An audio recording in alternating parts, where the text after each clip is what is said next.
While I was deployed overseas, serving on a forward operating base in a dusty corner of the world, my wife was back in Kentucky, quietly rewriting the terms of my family's legacy. My name is Cameron Holt. 17 years in the Army, most in Hay.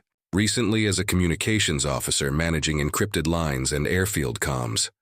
When I finally came home, boots still stiff, duffel bag over my shoulder, I wasn't expecting parades, but I wasn't expecting betrayal either. 3 days after, I landed while helping my mother with her TV remote. I opened the drawer in the study. I was looking for batteries. Instead, I found the trust papers. The family trust, originally drafted by my father before his death, had been altered, not edited, gutted. His ironclad directive that the land, the house, and everything tied to our family name would remain under my mother's stewardship was gone. The updated document named my wife, Marissa Holt, as the sole trustee. My mother had been demoted to secondary beneficiary, a status that meant she had little say in anything anymore. The amendment was dated 4 months into my last deployment. I stood in the study, holding the folder in my hands, the sharp corners digging into my palm. Didn't feel real at first. I scanned the signature lines twice. My mother's handwriting was faint and shaky. Marissa's was firm, confident. I read the notary seal like it was a crime scene photo. My pulse didn't rise. My breathing didn't quicken. That training kicks in: observe, assess, record, react later. Behind me, the hallway creaked. "You okay in there?" Marissa's voice, light and casual. She leaned against the doorframe like she always did when she was playing harmless. Hair in a loose knot. Wearing the diamond studs I'd sent from Kabul. I closed the folder slowly. "Just going through some Mom's files." She smiled. "Her finances were all over the place. I organized them while you were gone. Someone had to." I nodded, said nothing. Later that night, when the house was quiet and Marissa was asleep, I sat on the back porch beneath those old oak trees. The land stretched silent in all directions, just as my father had left it. I lit a cigarette I didn't finish, and began mapping my next deployment. This one was personal. She stood there in the doorway like she hadn't just rewritten our family's legacy. Marissa, calm, polished. Her arms crossed loosely, her tone light, like she was telling me the grocery list. "Your mom's finances were a mess," she said, smiling faintly. "I organized everything while you were gone. Someone had to step in." I didn't respond, just nodded and slid the trust papers back into the folder. My pulse hadn't slowed since I found them in my mother's drawer. Her signature, shaky, but there. Marissa's name, not just present, at the top, trustee. My mother now a secondary beneficiary, and dated 4 months ago, right in the middle of my deployment. "I've been paying all her bills," she continued, stepping inside the room now as if the air wasn't crackling between us. "Handling the property taxes, keeping things updated." Your mother agreed completely. My mother sat on the couch in the living room, the TV humming game show noise into the space between us. 82 years old, slower now, more forgetful. The last few video calls I had with her from Afghanistan had been short, her eyes distant, confused about dates. "Thanks," I said finally, "for keeping things running." Marissa tilted her head. "Of course. Take all the time you need to settle back in." Then she kissed my cheek and walked out, her perfume trailing behind her. That night, after she went to bed, I sat out on the back porch. Same porch where my father used to read the newspaper, sip coffee, and glance across the Kentucky fields. The oak trees still stood in quiet vigil, branches swaying gently under the night sky. They hadn't changed, but everything else had. My father's words came back to me then, spoken a week before he passed, raspy but firm. "Cameron, the loudest one in the room is rarely the strongest. Be watchful, be patient." He'd always played chess while others played checkers. This wasn't a game, but it would need the same discipline. Marissa had made her move. And now I'd make mine, quietly, precisely. Just like Dad taught me. The next afternoon, I took my mother to Bellamy's. It was the same corner booth, the same chipped sugar dispenser, the same soft creak in the seat as she slid in. This place, hadn't changed in decades. My father used to bring us here after church, always ordering black coffee and the chicken fried steak.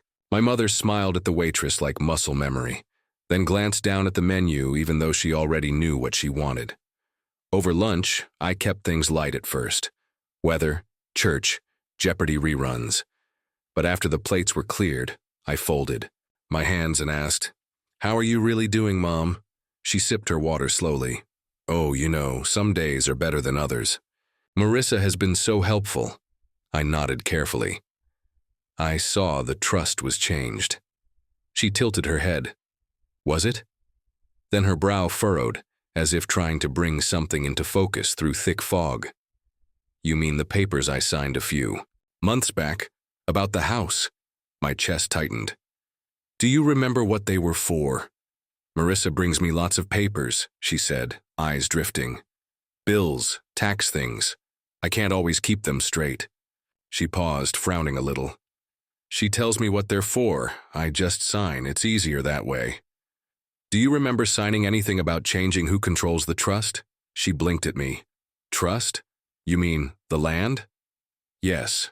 She hesitated, then looked down at her hands. "Marissa said it was just to help manage things while you were away, that you would have wanted her to handle the paperwork." "And did you want that?"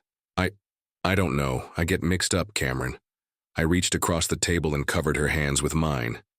"You didn't do anything wrong, Mom." She looked up, the weight in her gaze far too old for her frame. "Are you sure?" I nodded. "I'm sure." On the drive back, she dozed off with her head against the window.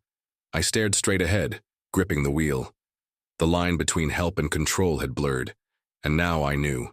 Marissa had rewritten. More than a trust. She'd rewritten trust itself. It started with a shoebox of photographs. We were in my mother's bedroom, sorting through old albums when she mentioned a nice statement Marissa had brought over. "From the bank," she said, patting the nightstand. She said the investments were doing well. That phrasing made something tighten behind my ribs.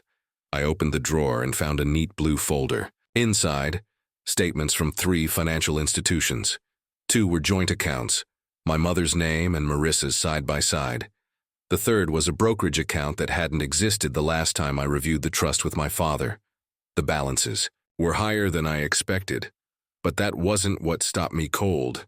It was the withdrawals. Over $78,000 gone in the last 6 months, in increments. $5,000, $12,000, $15,000. Each transaction accompanied by a slip bearing my mother's signature. Shaky, uncertain, just like the way she wrote her name on birthday cards lately. I flipped through the documents, trying to breathe evenly. The long-term investment account that my father had nurtured for 30 years. Depleted, redirected, reassigned. And all while I was overseas, focused on field reports and secure transmissions, trusting the woman I married to hold the line. I sat on the edge of the bed, the folder open on my lap, pages fanned like evidence at a crime scene. My mother hovered in the doorway, her expression calm but unsure. "Are the numbers good?" she asked. "Marissa says not to worry about the details." I smiled tightly. "They're interesting. I'm just catching up." There was no yelling, no confrontation, just the knowledge settling like weight across my shoulders. This wasn't a slip-up. This wasn't someone overwhelmed by paperwork. It was methodical, controlled. The documents told a story my wife hadn't meant for me to read, one of shifting power, slow extraction, and signatures written by a woman whose mind was beginning to fade. The numbers didn't lie.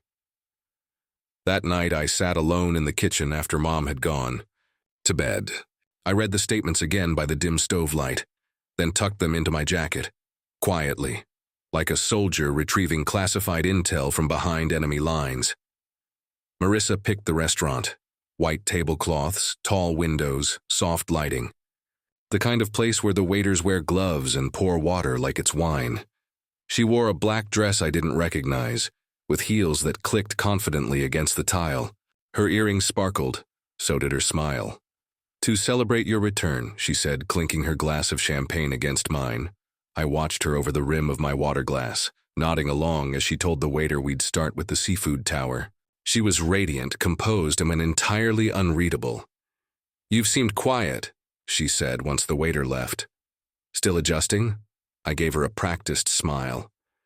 "Still catching up. Jet lag." "Well," she said, leaning in, "I've been thinking. Now that you're home, maybe it's time we talked about building something for ourselves. On the land." "Our land," I said, voice even. She lit up. "Yes. I've already spoken to an architect. Just initial consultations. I thought we could design something small but modern. Efficient. Close enough for your mother to be looked after, but with enough privacy for us." "And where would Mom live?" Marissa swirled her champagne slowly. "There's a lovely assisted living facility near my office. Very exclusive, great care staff. She'd have her own space, her own routine." She said it like she was offering a promotion. I nodded slowly, my heart moving like cold molasses. "And she's agreed to that?" "Not yet," Marissa said, brushing a napkin across her lap. "But once she sees how beautiful it is, and how much easier it will be on you, I'm sure she'll come around." I looked down at my plate. "You've thought about this. A lot," she smiled. "Only because I want us to have a real future." I lifted my glass. "To the future," I said. We toasted. She kept talking about floor plans and open kitchens. I nodded in the right places, smiled where appropriate. But the room felt hollow, the noise muffled, because I'd already seen the end of her plan, outlined in withdrawals, notarized signatures, and softly spoken lies. She thought she was laying a foundation. She didn't know she'd just broken ground on a war. I drove to the Westbrook Law Offices in downtown Louisville under overcast skies. The building was glass and stone, modern and confident, like Marissa, like Vanessa Westbrook too, her college friend. The same Vanessa whose name had been stamped on the bottom of the trust amendment. I wasn't here for Vanessa. I wanted the person who left the mark. The receptionist greeted me with polite indifference, and after a brief wait, a young woman entered the lobby, folder clutched tight to her chest. "Mr. Holt?" she asked. "I'm Lauren Davis." We shook hands. Hers was damp, nervous. I followed her to a small conference room with a glass table and a tray of untouched bottled water. No view, just walls. "I understand you notarized a document for my mother," I began, laying the trust copy flat between us. She blinked down at the paper, then nodded. "Yes, that's my stamp." "Do you remember the day it was signed?" Vaguely. It was a few months ago." "Was my mother present?" A pause. "Marissa said she wasn't feeling well, that it would be better if she signed from home." "So you didn't see her sign?" "Well, no. But Marissa explained it was all in order." I leaned back. "And that's standard practice here? Notarizing documents without the signer present?" Lauren's eyes flicked to the door, then to the camera dome in the ceiling. I trusted her. She said it was urgent. Your mother was elderly and not incapacitated," I interrupted. "At least not officially, but that's changed now." Lauren swallowed hard. This trust amendment changed the course of a family legacy. It moved $400,000 in assets and rewrote ownership of 15 acres of land, and your stamp is on it. She said nothing. "I'm not asking you to fix it," I continued. "Just know that stamp, your stamp, opened a crack, and through it I can see everything now." I stood, sliding the document back into its folder. "Thank you for your time, Ms. Davis." Her voice didn't follow me out. Neither did her eyes. But the silence? That was confirmation enough. I hired the private investigator the day after I left Vanessa's office. His name was Ellis, a quiet man with steel gray hair and no appetite for small talk. We met in a diner 2 towns over. I slid him an envelope with the details. Dates, bank names, Marissa's maiden name. He didn't ask why, just nodded and said, "Give me 3 days." He came back in 2. "She's been busy," he said, handing me a slim flash drive. "Your wife has good taste. Chanel, Cartier, and a new apartment in Louisville, leased 6 months ago, under the name Marissa." "Donovan," Donovan, her maiden name. A name she hadn't used in nearly a decade. But there it was, printed neatly on the lease alongside a separate P.O. box for correspondence. The receipts Ellis included painted a picture I didn't need help interpreting. $7,500 down payment on furniture, multiple transactions at Luxury Real, estate firms, and a curious wire transfer to a holding company in Belize. She hadn't just been planning to move my mother. She'd been planning to move on, and she was building a runway with my family's money. I didn't rage. I didn't slam doors or confront her in a blaze of accusation. That kind of fury would only give her leverage. She'd spin it into instability, say I was struggling to adjust post-deployment. Instead, I made a quieter decision. That night, after she'd fallen asleep with her AirPods in, I got up and moved my things into the guest bedroom. No drama. Just folded shirts, books, my father's watch, and the framed photo of my graduation he'd once said made him proud. The next morning, I brewed coffee before she woke and told her I hadn't been sleeping well. "Too much tossing," I said. "Didn't want to disturb you." She barely looked up from her phone. "You do seem restless lately," she said. She didn't know the half of it, but she would. Soon. The space between us wasn't just emotional now. It was strategic. Me in the guest room, her in the master. The house was shifting, so was the power. The next step wasn't revenge. It was validation. I scheduled an appointment with Dr. Eleanor Jenkins, a geriatric specialist known for her clinical rigor and clean, compassionate approach. I told Marissa we were just getting a second opinion on Mom's medication. She didn't argue. Maybe she thought it would lead to the conclusion she wanted, that Mom needed professional care, institutional care, but I wasn't handing over my mother to anyone. I was documenting what Marissa had tried to erase. We sat in the examination room that Thursday morning, the walls a soft eggshell blue. Mom fidgeted with the buttons on her coat. When Dr. Jenkins entered, she greeted her gently, knelt beside her chair and asked a series of calm, carefully crafted questions. "What year is it, Evelyn?" 2021, or maybe 2022. "Do you remember who the president is? Not that fellow with the hair, the one after him. Can you name your children?" "Cameron, just Cameron." And then Dr. Jenkins asked something that hit harder than the rest. "Have you signed any legal or financial documents recently?" Mom hesitated. "Marissa brings me things. She says it's for the bills. She tells me where to sign." Dr. Jenkins nodded. "Did you understand what the papers were for?"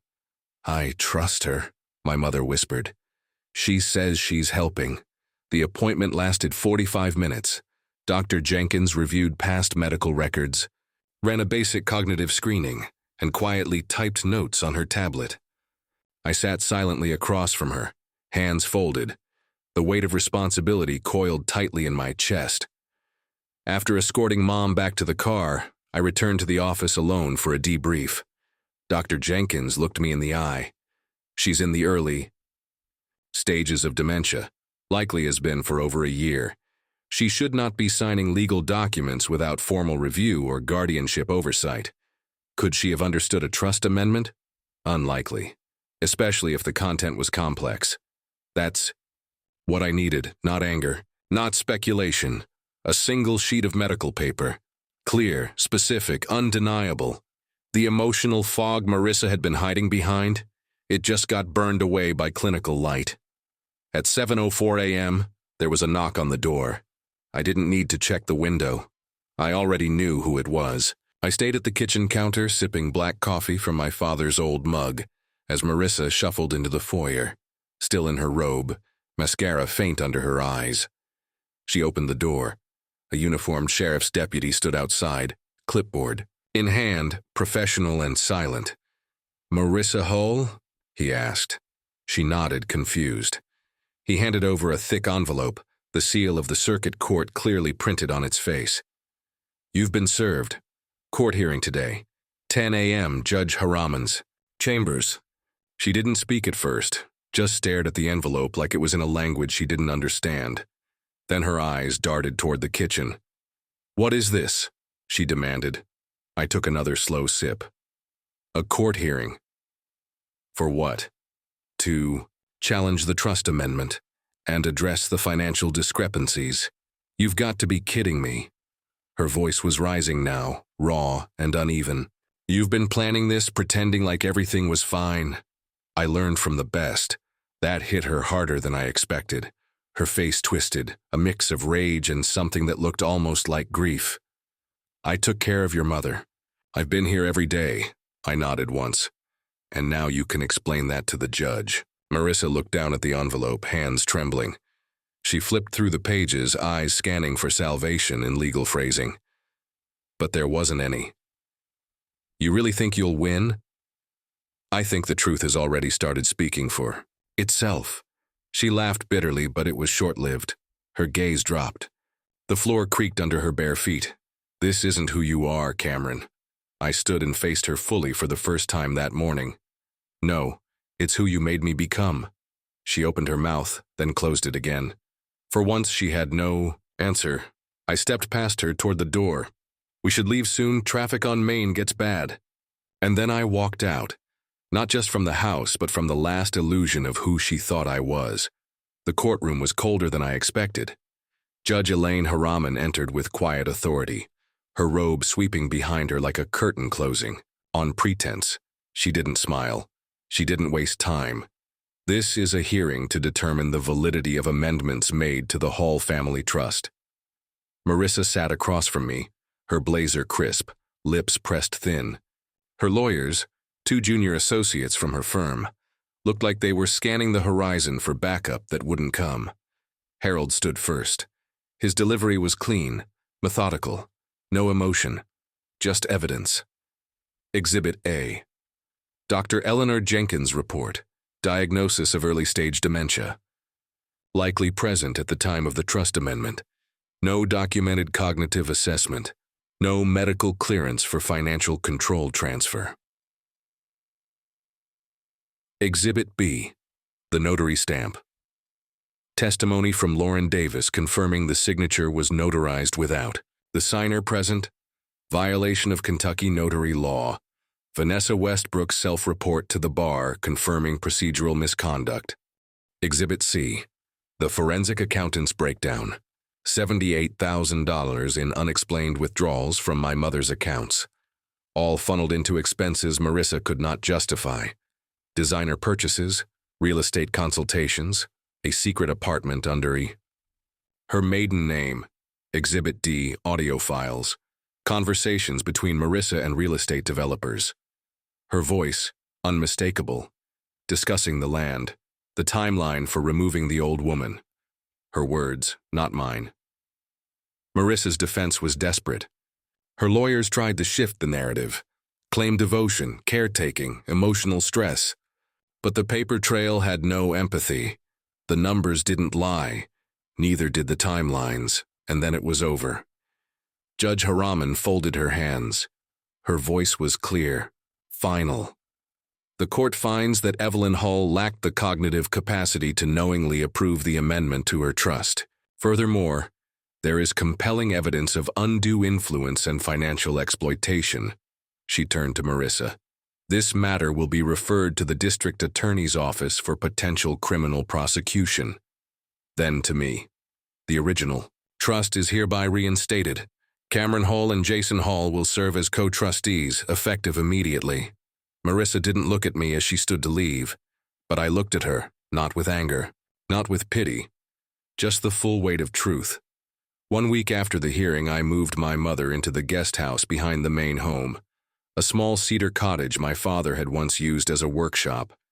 It had thick windows, wide doorways, and a view of the oaks he'd planted the year I was born.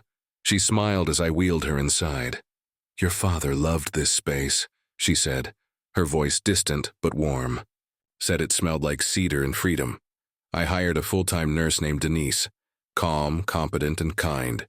She'd cared for veterans before. She understood quiet strength and quiet decline. I filed for divorce the same day the court finalized. The trust reinstatement. No arguments, no pleas. Marissa didn't contest it. She packed 2 suitcases, vanished from the house, and left behind only the scent of expensive perfume and the weight of what could have been. Later I learned she'd gone to Colorado to stay with her sister. The apartment in Louisville was empty. Lease defaulted. Credit cards closed. The forensic audit would continue, but it didn't matter anymore. Not to me. The land was safe, the trust restored, the legacy preserved, and in that stillness, I stopped fighting. I spent mornings walking with my mother, afternoons helping Denise catalog medications and appointments, evenings on the back porch with a glass of bourbon, the oaks whispering in the wind above me. Sometimes I'd find old letters from my father in drawers, notes he'd written to himself about the soil, the harvest, the years ahead. He didn't talk much when he was alive, but his presence lingered in the structure he left behind. I didn't think about Marissa anymore, not with hatred, not even with sadness. She'd made her choices. I'd made mine. My life wasn't about vengeance. It was about repair, about peace that didn't need permission. And when my mother fell asleep each night in the guest house, safe, warm, with the scent of cedar in the walls, I knew the promise I'd made to my father had been kept. I didn't need a courtroom to feel victorious. I just needed this porch, this land, and the silence that finally felt like home. The wind picked up just after sunset, moving through the oaks like it always had, slow, deliberate, as if the trees themselves were exhaling. I sat on the porch with a wool blanket across my lap and my father's old field journal resting on the armrest beside me. The same porch, the same wood, the same view I'd stared at as a boy when he taught me how to stay quiet long enough to hear the difference between wind and warning. He used to say a man's character wasn't revealed by how loudly he fought, but by how wisely he defended. I never understood that line until now. This wasn't a victory I'd brag about. There were no cheers, no headlines, no medals. Just facts filed in a courthouse, a woman gone, and a mother sleeping peacefully in the cottage my father built with his own hands. The land hadn't changed. Not really. The grass grew the same. The trees creaked at the same pitch. But I had changed. I'd seen how trust could be twisted, how love could be used as a tool, how the silence of a caregiver could be the most dangerous sound in a house. And I'd learned to fight differently. Not with fists or shouting or vengeance, but with documents, with signatures, with patience. I looked down at the worn leather of my father's journal and traced the nameplate with my thumb. Inside were notes about planting schedules, water lines, fence repairs. But on the very last page, in faded ink, he'd written a line I hadn't seen before. "Protect the roots, and the tree will endure." I closed the book gently. Marissa hadn't destroyed anything. She'd tried. But what she underestimated was the strength of what had already been planted. Values deeper than money. Traditions older than greed. The trust stood. The land stayed in the family. The name on the mailbox hadn't changed, and neither had my promise to protect what matters. Quietly, relentlessly. I took a sip of coffee, now cold, and watched the breeze move through the oak limbs again. They bent, but they didn't break, and neither did I.